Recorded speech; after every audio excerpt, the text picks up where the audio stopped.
seorang suami kita masih mempunyai hasrat seksual yang tinggi, seorang istri harus bekerja keras membangun komunikasi seksualnya secara verbal, secara fisik kepada pasangannya. Apa yang mereka inginkan, fantasi apa yang mereka inginkan, seorang wanita harus dapat melayaninya dengan baik. Dan seorang laki-laki, jika memang masih punya hasrat seksual yang terlalu tinggi dan tidak dapat mendapatkan kebutuhannya dari pasangannya, lakukanlah penyaluran kegiatan seksual kalian dengan bijaksana dan dengan sehat. Jangan teman, kembali lagi di Room Ngayal. Assalamualaikum warahmatullahi wabarakatuh. Salam sejahtera untuk semua, salam sehat, salam Room Ngayal. Ini ada berita udah seminggu yang lalu sebetulnya teman-teman ya. Cuman gue mau ngebahas aja sedikit. Kasus pencabulan terhadap anak di bawah umur yang dilakukan guru ngaji bernama Ahmad Fadilah, Af, 54 tahun, di Tebet, Jakarta Selatan, mengejutkan publik. Meski aksi keji tersebut diduga telah berlangsung sejak 2021, ironisnya, tak ada satupun yang mencurigai perilaku pelaku selama bertahun-tahun. Jadi belum lama ini ada kasus baru ya, guru ngaji di daerah Tebet melakukan pelecehan seksual terhadap anak-anak perempuan di bawah umur. Ini kan suatu penyimpangan ya, atau yang biasa di dalam ilmu kejiwaan disebut penyakit pedofilia, kecenderungan mempunyai keinginan dan hasrat seksual terhadap anak-anak di bawah umur, ya dia bawah umur 13 tahun ke bawah. Cuman yang gue mau bahas berdasarkan perspektif dan pandangan hidup gue sendiri. Bisa saja ini pandangan gue nggak akan sesuai dengan apa yang mungkin teman-teman nilai atau pendapat teman-teman. Tapi yang kita tahu ya, apalagi di zaman era modern sekarang, berita apapun dapat mudah untuk kita lihat, dan bahkan kejadian-kejadian apapun dapat mudah terekam oleh siapapun menggunakan handphone. Jadi berita-berita tindakan ataupun sikap pelecehan seksual terhadap anak-anak ataupun terhadap orang dewasa sekalipun dapat mudah kita lihat atau dapat kita terima informasi-informasi dan berita-berita dari media sosial. Kalau gua melihat seperti ini teman-teman ya, mungkin teman-teman juga bisa sharing-sharing pendapat di kolom komentar. Belum siapnya orang mengemban suatu profesi sebagai guru ataupun profesi lainnya, karena sebelum-sebelumnya juga ada kejadian pelecehan seksual yang dilakukan oleh oknum ya, oknum dokter dan lain sebagainya. Jadi bukan cuma sekedar guru ngaji, banyak oknum-oknum lainnya pun dapat berperilaku menyimpang ataupun melakukan tindakan asusila terhadap orang lain. Tapi karena gue fokus dan lebih spesifiknya lagi untuk mengangkat kejadian guru ngaji di daerah Tebet yang melakukan pelecehan seksual, bahkan dari tahun 2020 dan 2021 sudah melakukan hal tersebut. Gue melihat dari kacamata gue ya, bahwa kecenderungan hasrat seorang laki-laki yang tidak terlampiaskan dengan pasangannya, ataupun mungkin tidak terlampiaskan karena tidak mempunyai pasangan. Nah, hal ini mereka tidak dapat mengontrol dirinya, sehingga mereka dapat melakukan sesuatu yang akhirnya akan mereka sesalkan seumur hidup mereka. Makanya teman-teman, kalau menurut gua, jangan menganggap terlalu kotor kegiatan seksual. Jangan. Karena hal ini jika tidak dapat tersalurkan dengan baik atau tidak dapat tersalurkan dengan cara sehat, ini akan berdampak bahaya. Karena manusia yang baik ataupun yang buruk dapat melakukan kegiatan seksual tidak sehat jika mereka tidak dapat tersalurkan hasratnya, kegiatan seksualnya dengan baik. Dan dikarenakan gue ngebahas masalah guru ngaji tersebut ya, dan usianya juga sudah 50 tahun ke atas, makanya gue mengerucut. Gue nggak akan bahas ke yang lainnya karena akan panjang. Dan gue akan mengerucut ke usia yang 50 tahun ke atas. Segala sesuatu yang diperbuat oleh orang, sesuatu yang baik ataupun sesuatu yang buruk, pasti ada penyebabnya. Gue menghimbau untuk para ibu-ibu, walaupun sudah di usia yang mapan, sudah ada di usia yang 50 tahun, akan tetapi mempunyai pasangan, punya suami, harus ada komunikasi, pembahasan tentang kegiatan seksual dengan baik pada pasangannya. Jika pasangan kita, seorang suami kita, masih mempunyai hasrat seksual yang tinggi, seorang istri harus bekerja keras membangun komunikasi seksualnya secara verbal, secara fisik kepada pasangannya. Apa yang mereka inginkan, fantasi apa yang mereka inginkan, seorang wanita harus dapat melayaninya dengan baik. Dan seorang laki-laki, jika memang masih punya hasrat seksual yang terlalu tinggi dan tidak dapat mendapatkan kebutuhannya dari pasangannya, lakukanlah penyaluran kegiatan seksual kalian dengan bijaksana dan dengan sehat. Jangan hancurkan generasi muda, jangan hancurkan anak-anak. Banyak tempat untuk kalian lakukan kegiatan tersebut, menyalurkan hasrat kalian yang memang tidak dapat kalian tahan dengan baik, ataupun mungkin kalian tidak mendapatkannya dengan pasangan. Bijaksanalah hidup ini. Kebanyakan orang seperti itu ya, selalu berbicara masalah dosa, masalah bahwa itu dilarang. Akan tetapi dalam pikirannya ataupun mereka ngumpet-ngumpet, mereka selalu nonton porno, bahkan berkhayal tentang perempuan-perempuan cantik, seksi. Bahkan kalau mereka ketemu teman yang dekatnya, mereka akan membicarakan hal seksual kepada teman-temannya. Nah, itu kan kalau gue lihat menjadi orang yang munafik ya. Jadi kalau menurut gue teman-teman, pandangan gue,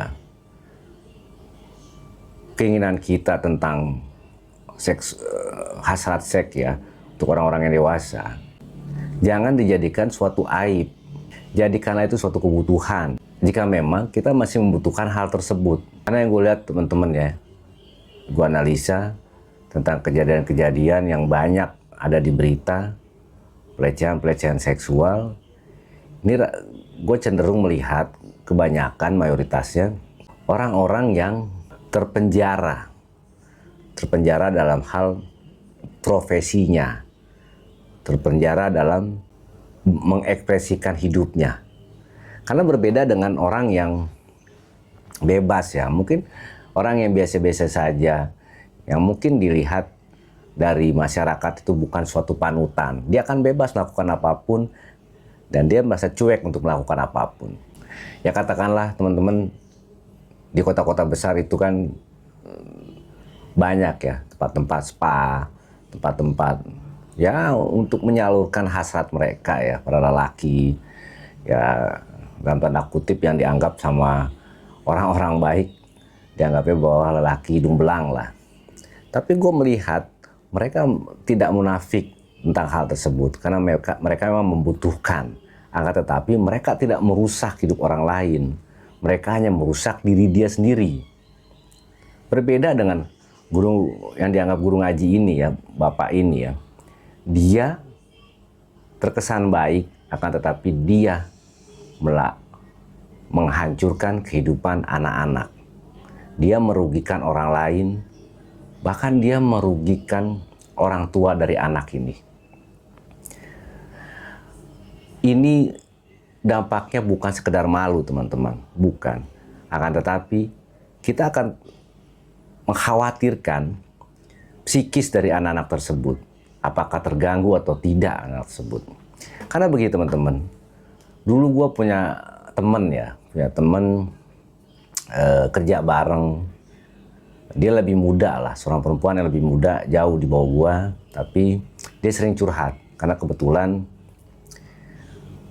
kalau di SDM itu adalah tempat curhatnya karyawan. Dia sering curhat sama gue, karena dia tidak mau curhat sama yang lain ya. Nah, anak ini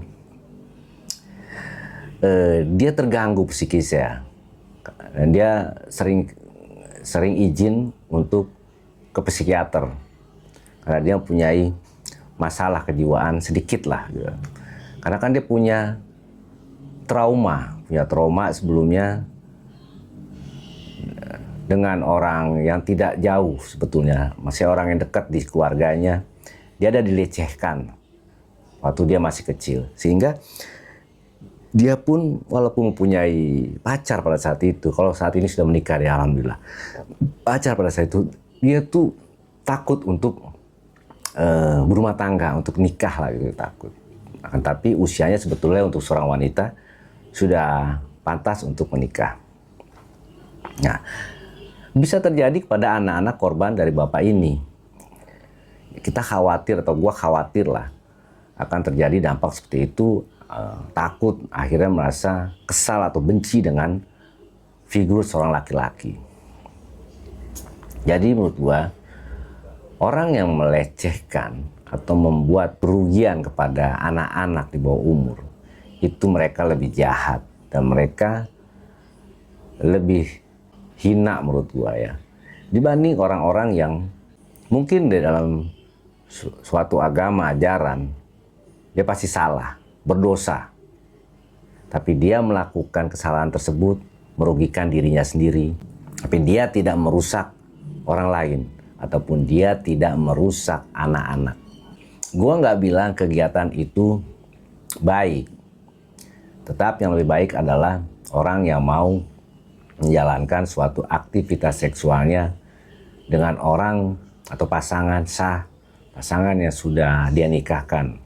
Akan tetapi dibanding orang-orang atau oknum yang melecehkan orang lain, memperkosa, atau mungkin bomi anak-anak di bawah umur, itu lebih hina menurut gua. Dan itu adalah kejahatan yang paling jahat menurut gua. Karena mereka merusak psikis orang lain, mereka merusak masa depan anak-anak, dan mereka merusak psikis dari keluarganya juga. Kadang memang ini pendapat gue mungkin terlalu jelek mungkin dipandang sama teman-teman ya. Akan tetapi hasrat seksual itu dari manusia paling pertama sampai manusia yang paling terakhir nanti tetap akan ada di dalam diri manusia. Nggak akan pernah hilang. Dan kejahatan-kejahatan seksual pun tidak akan pernah hilang di muka bumi ini. Akan tetapi kita bisa meminimalisirnya. Jangan anggap tabu kegiatan ini. Makanya fokus dari suatu agama sebetulnya bukan cuman menghafal ya. Kadang-kala yang gua sering amati, jika ada orang yang jago membacakan suatu doa-doa, membacakan suatu hadis-hadis, itu pasti akan dihormati dalam suatu lingkungan tempat tinggalnya. Pasti akan selalu dihormati dan disanjung. Bahkan akan ada level ustadz. Mereka akan menyebut guru atau ustadz. Tapi kalau menurut gua, dan gua melihat orang tuh dari akhlaknya, dari karakternya. Bukan dari dia jago dengan kalimat-kalimat keilmuannya. Dan solusi untuk anak-anak gimana? Jika memang kita mempunyai anak, sehingga anak kita ingin juga bisa belajar mengaji. Sebetulnya taruhlah atau kita titipkanlah sama guru ngaji sesuai dengan jenis kelaminnya. Jika memang anak kita perempuan, kita titipkan ke guru ngaji yang perempuan. Anak kita laki, ke guru ngaji laki-laki. Akan tapi walaupun kita titipkan dengan guru yang sama, laki-laki juga atau guru yang sama perempuan juga, jangan pernah ada di tempat yang tertutup. Kalau bisa ada beberapa ibu-ibu, satu atau dua, yang mendampingi mereka dalam kegiatan mengaji atau dalam kegiatan belajar. Karena ada pepatah dulu ya, bahwa kejahatan itu ada dikarenakan ada kesempatan. Dan memang itu betul. Jika tidak ada kesempatan, orang jahat pun tidak akan melakukan kejahatan. Dan jika tidak ada kesempatan, orang baik pun tidak akan menjadi jahat. Dan orang baik, jika ada kesempatan terus-menerus, dia tergoda dengan bisikan setan, dia pun akan melakukan tindakan kejahatan. Jadi jangan pernah ada kesempatan untuk memudahkan kejahatan terjadi. Dan gua harap hal ini jangan pernah terjadi lagi. Dan jika yang sudah tertangkap orang yang melakukan kejahatan seksual tersebut, harus ada hukuman yang berat supaya orang lain tidak akan berani melakukan hal tersebut lagi, ataupun orang yang punya pikiran jahat melakukan tindakan seksual, pelecehan seksual akan mikir dua kali, karena kan hukumannya terlalu berat yang akan dia terima. Sampai ketemu lagi di Rungaya berikutnya. Assalamualaikum warahmatullahi wabarakatuh. Salam sehat dan salam sejahtera untuk semuanya. Salam Rungayal.